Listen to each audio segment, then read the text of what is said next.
In today's video, I'm going to teach you how to send a meeting request in Outlook.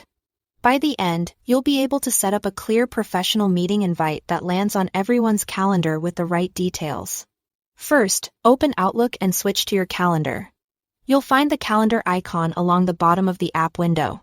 Clicking it gives you the full calendar view so you can see your schedule and avoid conflicts. Next, start a new invitation. Look to the top left and choose New Event or New Meeting. Both options open the meeting form where you'll enter all the important information. Think of this screen as your one place to set the subject, attendees, timing, and how people will join. Begin with the title. Use a clear, specific subject, so invitees understand the purpose at a glance. For example, include the topic and context, like Q2 Budget Review, FA Marketing and Finance. Short, descriptive titles make your invite easier to find later. Add your attendees in the Invite Required Attendees box. As you type, Outlook suggests matches from your organization.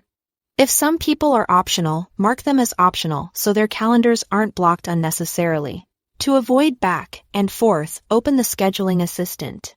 This view lays out everyone's availability, helping you spot a time when key participants are free. If you see conflicts, adjust the time right there until it turns into a good fit. Now set the date and time. Make sure the time zone is correct, especially if you work with people in different regions. Add the location next.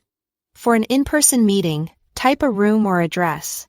For an online meeting, add a Teams link with the built in toggle or paste a Zoom link if you use that provider.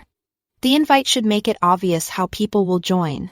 In the body of the invite, include a brief agenda so attendees can prepare and the meeting stays focused. You can add context, list discussion points, and specify any pre-reads. If you need to share documents, attach files using the paperclip so everything travels with the invite and is easy to find later. When everything looks good, click Send. Outlook delivers the invitation to all attendees, puts it on your calendar, and tracks responses as people accept or decline. If you need to make changes later, update the invite and send the update so everyone receives the latest details. That's it for setting up a meeting request in Outlook. Thanks for watching.